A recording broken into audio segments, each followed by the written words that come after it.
My name is Ainsley Earhardt, and I have worked at Fox News for 14 years. Having an opportunity at Fox News meant everything to me. As a longtime Fox News anchor, Ainsley Earhardt has become famous for her apparently ideal existence on television. They even called her Barbie because of her signature grin and patriotic image, but things were different when she was behind the camera. Personal struggles for Earhardt have been everything from idyllic, including 2 public divorces, a devastating miscarriage, and the untimely death of her mother. What then is the truth about her ascent to stardom and those unseen hardships? Spartanburg, South Carolina, is the setting for Ainsley Earhardt's origin narrative. Her family relocated to Charlotte, North Carolina when she was a little girl. Here in the South, Earhardt spent her formative years in a suburb named Foxcroft. The next time around, the family uprooted and headed for South Carolina's Columbia region. Earhardt started her adolescent years there at Spring Valley High School. She joined up on a lot of extracurriculars and soon became the talk of the school. It was at Florida State University that Earhardt first enrolled upon finishing high school. Although she first pursued a degree in biology, her focus soon changed. She decided to get a bachelor's degree in journalism after transferring to the University of South Carolina. The field of journalism. It was a logical decision. Columbia was more than simply a location to live, it was also a springboard for her dreams. A local CBS station in Columbia, WLTX, hired Earhardt as a reporter while she was still a student. Her tenure as morning and lunchtime anchor was from 2000 to 2004. It wasn't only about reporting the news, it was also about establishing rapport with the locals and earning their confidence. She had her first taste of national fame at this time. She covered middle schoolers from South Carolina who had collected almost $500,000 for firemen in New York City after the 11th of September attacks. She demonstrated her capacity to deal with major situations with empathy and clarity in this touching anecdote. Earhardt was looking for more difficult tasks in 2005. She uprooted her life and joined Ken's TV in San Antonio, Texas. She went on to become a trusted newscaster there, and she was named morning and noon anchor. Exciting new experiences awaited her in Texas. She finished a half marathon in Austin and skydived with the United States skydiving team. Served with the United States Air Force Thunderbirds in an F-16 and the Army's Golden Knights. Because of these events, Earhardt became a more engaging storyteller and her reporting became more exciting. Another jump was required by 2007. Earhardt began her career in New York City after relocating there and working for Fox News. There was a noticeable shift. With her new role on a national network, she could reach a far wider audience. Hannity was one of her early appearance spots, and she presented Ainsley Across America there, where she could display her Southern charisma and empathy via anecdotes from throughout the nation. Her tales could be presented through an interesting perspective in these pieces, which were lighthearted and accessible. Earhardt began to take on more and more responsibilities as her popularity on Fox News increased. Among her co-hosting credits are Fox and Friends Weekend, America's News Headquarters, and All American New Year's Eve. Red Eye with Greg Gutfeld and The Live Desk both featured her.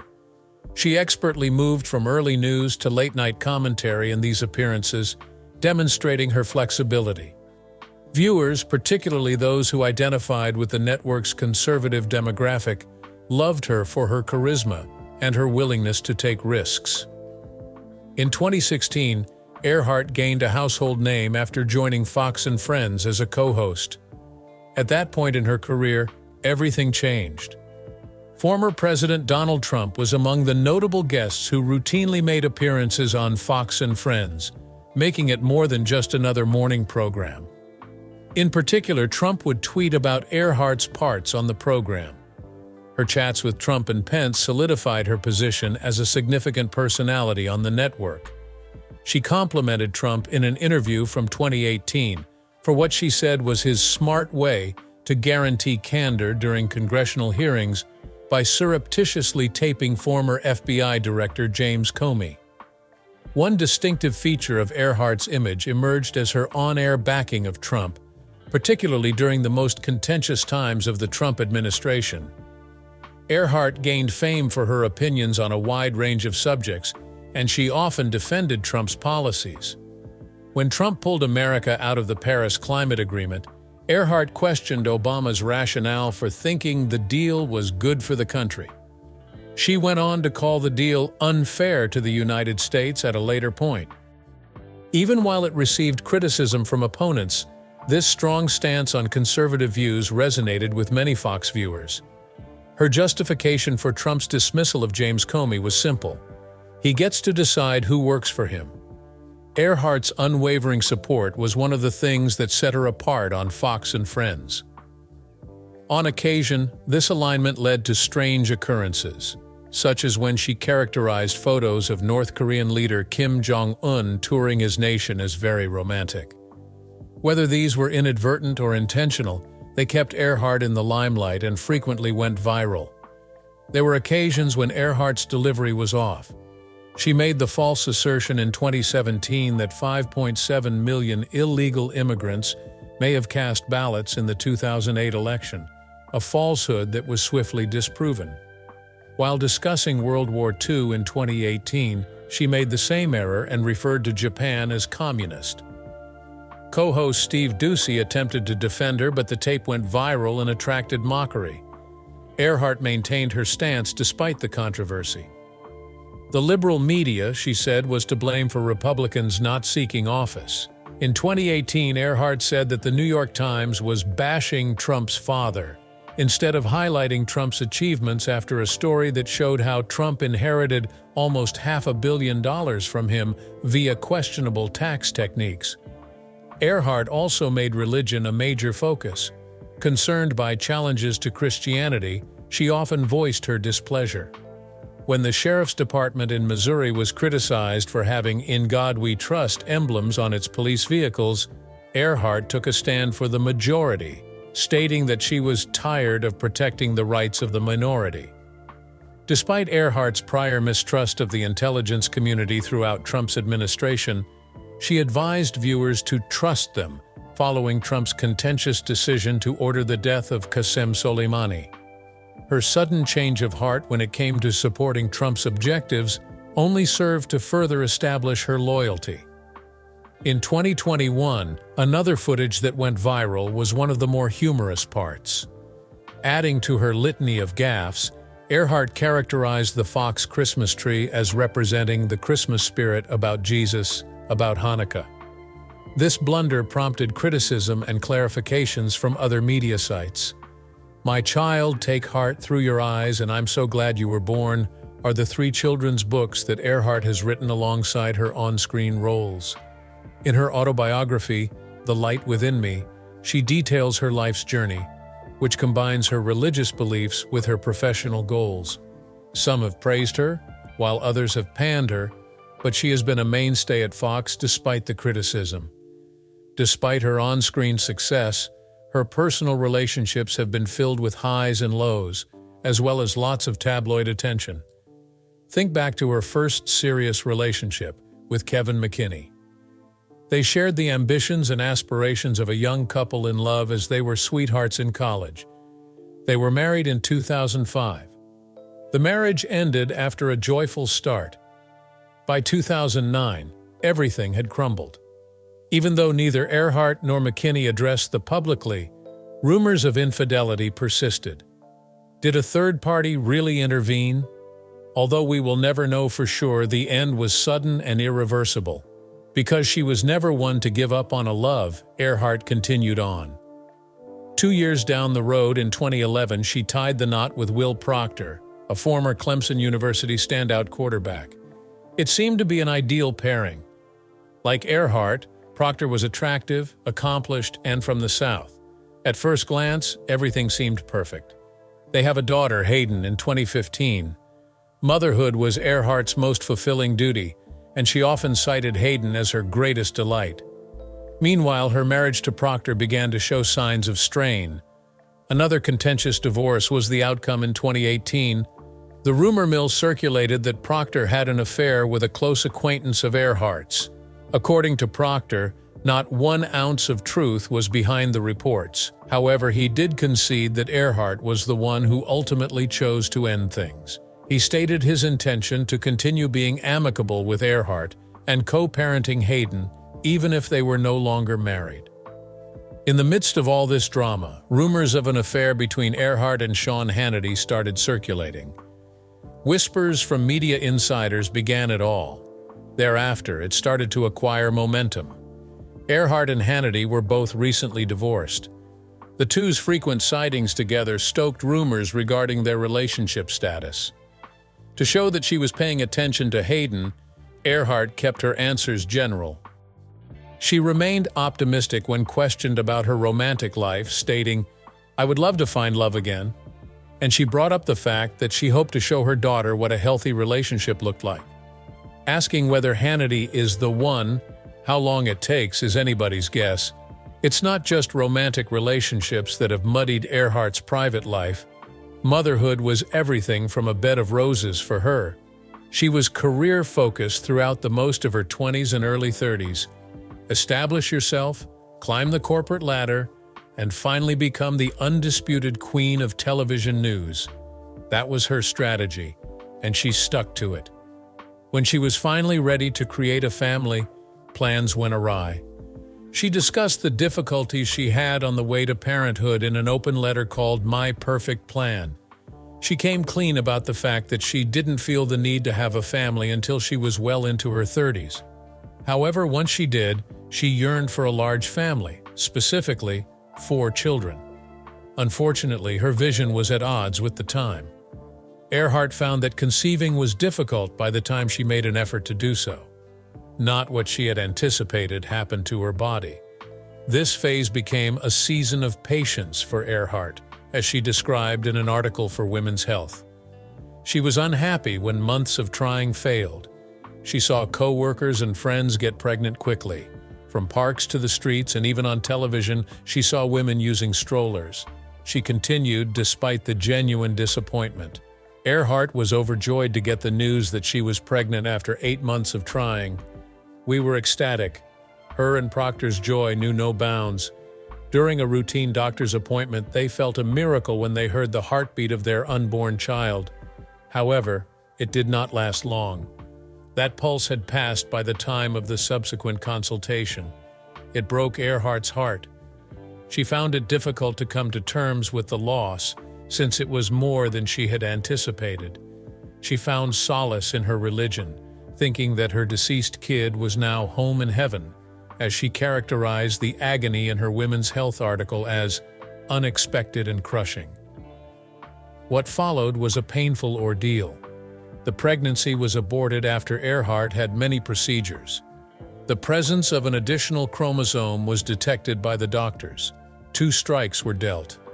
It was determined that Earhardt and Proctor would take a vacation from attempting. Earhardt was surprised again when she became pregnant again a few months later. Hayden was born in November 2015 after a trouble-free pregnancy. Motherhood brought Earhardt an overwhelming sense of pleasure this time. She often recounted the ways in which Hayden had transformed her life, inspiring her to savor each moment. Realizing that nothing is certain, she learnt to just be in the here and now. In discussing how her loss changed her outlook on life, Earhardt reflected on the experience. She learned to value the little things in life as a result. "We just don't know what the future holds. I embrace every single second with Hayden," she told Yahoo! Life in an interview. In the meantime, Earhardt's religious beliefs remained central to her daily existence. She clung to the hope that everything would turn out well despite suffering through 2 failed marriages, heartache, and a difficult journey to parenthood. Despite the difficulties she faced, she always emphasized how God was directing her. Many of her fans may relate to her because of the way she lives her life in public. Ainsley Earhardt has always been open and honest about the tough times she's had. She has shared several really tragic experiences, one of which includes her mother, Dale. The struggle for Dale's health was ongoing. "The journey began when I was 39 years old and diagnosed with type 1 diabetes." She was subjected to 3 injections daily and many finger pricks for many years. Dale kept her strength and her focus on her family and religion through thick and thin. After Dale's major stroke in 2018, however, things took a turn for the worst. We were almost there. Just in time, Earhardt's dad located Dale, and the medical staff hurried her into an emergency operation. Earhardt praised her mother, calling her a fighter, a warrior, and a woman of God. Stroke was the beginning of a protracted deterioration in Dale's health, but she fought through it. During this period, Earhardt shared updates that were candid and intimate. The importance of family and religion in the face of adversity was something she hoped others would grasp. Earhardt wrote a heartfelt Facebook message in March 2022, describing Dale's strength and determination. Earhardt regularly praised her mother's faith, and she found strength in Dale's example. When Dale's health finally gave up on October 22, 2022, it was a big deal. That was a terrible setback. Still, Earhardt made an appearance on Fox and Friends a few days later. Earhardt spoke to the crowd head-on, stating, "You all probably are wondering how I can come to work today." Her response was straightforward. "My mom would have wanted me to." Dale had championed Earhardt's commitment to her profession, even in her lowest moments. It demonstrated the determination of Earhardt and the might of Dale. Earhardt took solace in her religion even though she was grieving privately. Having been reunited with her beloved Jesus, she thinks her mother is now enjoying a better place.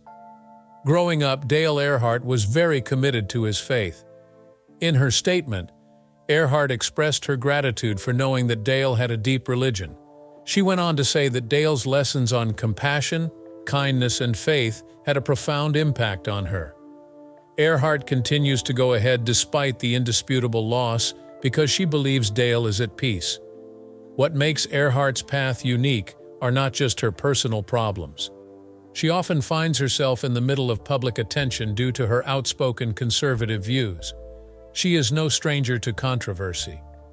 On Late Night in 2020, comedian Seth Meyers attacked her, describing her as a self-serving hypocrite due to her position on U.S. intelligence agencies. But it was far from the end. Also unflinching was fellow journalist Soledad O'Brien. She attacked Earhardt's views on Fox's COVID-19 vaccination coverage, calling her a stupid blonde and a complete non-intelligent human being. O'Brien called Earhardt's ideas unimaginably ill-informed. But Earhardt remains composed in the face of insults. She is cognizant of the fact that criticism is inevitable and has come to terms with it. In an interview with FaithWire, Earhardt explained her approach. "They don't know me, they don't know my heart, I love them." Her faith serves as a rock that keeps her grounded in the face of criticism. "I simply strive to be the best person I can be," she adds. "If people don't like me for that, what do you want me to be? Something that I'm not?" You can always turn the channel. Convinced that God put her in her job, she recognizes that it comes with obstacles and criticism. Unfazed by the criticism she receives, Earhardt stays true to herself in a world where viewpoints clash and arguments escalate. Her strength comes from a combination of faith, personal conviction, and the belief that she is meant to be doing what she does. This certainty propels her forward, even when the noise becomes overwhelming. Despite the personal struggles and public scrutiny, Ainsley Earhardt has been a mainstay on Fox and Friends. Her tale is about more than simply surviving. It's also about love, perseverance, and seeking the truth, no matter the cost.